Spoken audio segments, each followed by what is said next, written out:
Pemirsa, Polda Jawa Timur menutup total akses jalur utama masuk kota Surabaya di Bundaran Waru. Langkah ini diambil sebagai upaya mengurangi aktivitas masyarakat demi mencegah penularan COVID-19. Warga disarankan mencari jalan alternatif. Penyekatan PPKM darurat Jawa Bali di hari ke-6 di kawasan pintu utama masuk Surabaya ditutup. Dan ini mengakibatkan kemacetan yang parah. Namun sebagian warga tetap berusaha mencari jalan alternatif seperti di kawasan Jalan Menanggal, Jalan Raya Brigjen Katamso, dan beberapa jalur lainnya. Sama halnya seperti di kawasan Jalan Dukuh Menanggal, Surabaya, kendaraan juga menumpuk hingga terjadi kemacetan. Penutupan dilakukan guna meminimalisir mobilisasi masyarakat yang tidak berkepentingan dilarang keluar rumah kecuali ambulans, pembawa tabung oksigen, orang sakit maupun tenaga kesehatan.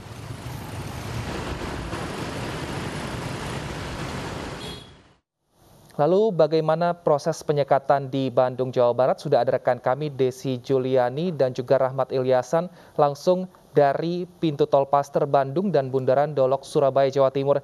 Kita ke Desi terlebih dahulu. Selamat siang Desi. Bagaimana saat ini situasi penyekatan di sana?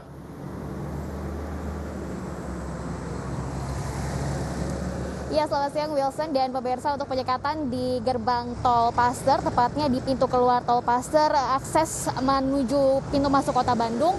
Dari pantauan kami, jika kami bandingkan dengan penerapan atau penyekatan dari PPKM darurat hari pertama, ini tidak terjadi penumpukan kendaraan ya Wilson dan juga pemirsa. Anda bisa lihat di belakang saya, pemeriksaan kendaraan ini masih berlangsung dilakukan oleh petugas gabungan dari kepolisian, kemudian juga ada dari Dinas Perhubungan dan juga ada dari Satpol PP serta dari pihak PMI Kota Bandung juga sudah bersiaga di exit tol Paster. Jadi nanti sistemnya adalah ketika kendaraan baru keluar tol Paster nanti akan terbagi ke dalam 2 jalur untuk kendaraan yang plat D dan juga selain plat D. Nah, ini Anda bisa melihat pemirsa di layar kaca Anda, ada kendaraan yang baru melintas langsung diberhentikan oleh petugas dan langsung diperiksa dokumen kelengkapannya ya, seperti misalnya KTP, kemudian juga surat bebas COVID-19, baik itu antigen maupun itu tes PCR yang berlaku 1 kali 24 jam. Kemudian juga ada surat tugas yang juga diperiksa oleh petugas. Jika sudah lengkap, nah seperti mobil yang ini, sudah lengkap tadi kelengkapan dokumennya, baru diperbolehkan jalan oleh petugas.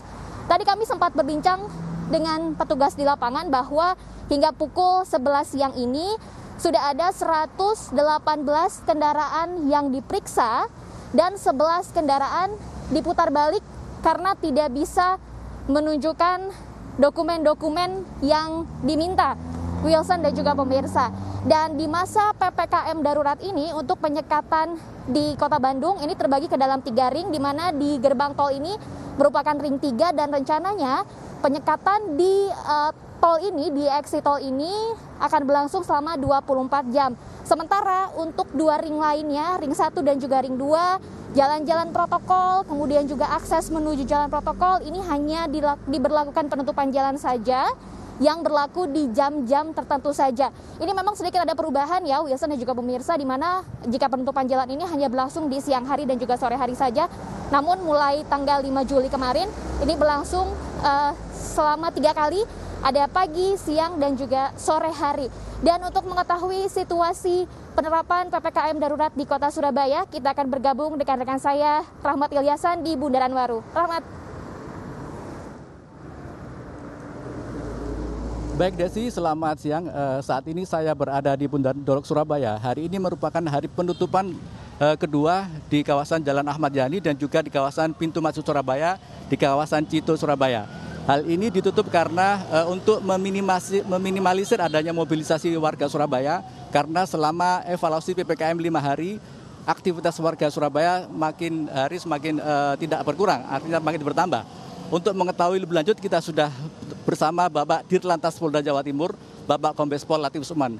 Pak Latif, bisa jelaskan Pak, mengapa dilakukan penutupan 2 tempat ini Pak? Ya, tadi disampaikan kita selama operasi 5 hari ini tidak ada penurunan signifikan. Sedangkan aturan daripada PPKM darurat kan jelas. Pelaku usaha non-esensial kritikal itu untuk tidak melakukan aktivitas. Tapi nyatanya apa? Oleh sebab itu yang kita lakukan harus betul-betul memberikan edukasi pada masyarakat. Kenapa yang kami sementara Cito tutup, hanya yang boleh masuk ada tenaga medis dan tenaga pengamanan. Ini yang begitu juga emergensi. Karena kami tidak bisa memilah begitu banyak yang non esensial ini masih beroperasional. Nah, ini tentunya yang harus kita sadari bersama. Kita akan betul-betul membatasi gerak, membatasi mobilitas masyarakat yang boleh bergerak, yang boleh bermobilitas baik untuk kegiatan adalah yang sesuai dengan instruksi Menteri Dalam Negeri, yaitu bidang esensial dan kritikal. Nah, kami melakukan penutupan bukan untuk menyusahkan masyarakat, tapi kami akan membagi begitu mengatur demikian sehingga tidak terjadi penumpukan-penumpukan pada suatu kegiatan aktivitas masyarakat. Untuk mengantisipasi adanya kemacetan sendiri dari pihak Polda Jawa Timur seperti apa Pak langkah-langkahnya? Ya, yang pertama di Cito kita melakukan penutupan. Penutupan pun kita lakukan penyortiran hanya yaitu pengamanan untuk pelaku pengamanan seperti TNI Polri dan tenaga medis. Itu yang kami utamakan. Terus kami melakukan lagi penyekatan di sekat kedua yaitu di Taman Pelangi. Nah, di Taman Pelangi kita melakukan penyekatan lagi. Ternyata pun masih banyak. Nah, kami nanti akan di dalam kota kita melakukan penutupan yaitu Jalan Darmo, Jalan Tunjungan dan Jalan Pemuda. Ini sehingga masyarakat betul-betul kita mengirimkan message kepada masyarakat untuk lebih baik di rumah saja sebetulnya. Karena ketentuan daripada PPKM Mikro sudah jelas. Esensial dan kritikal yang boleh untuk melakukan aktivitas. Baik, terima kasih pemirsa. Demikian penjelasan dari Bapak di Lantas Polda Jawa Timur, Bapak Kombes Pol Latif Usman. Kita kembali ke studio. Terima kasih Rahmat Ilyasan dari Surabaya dan Desi Juliani dari Bandung atas laporan Anda. Selamat bertugas kembali.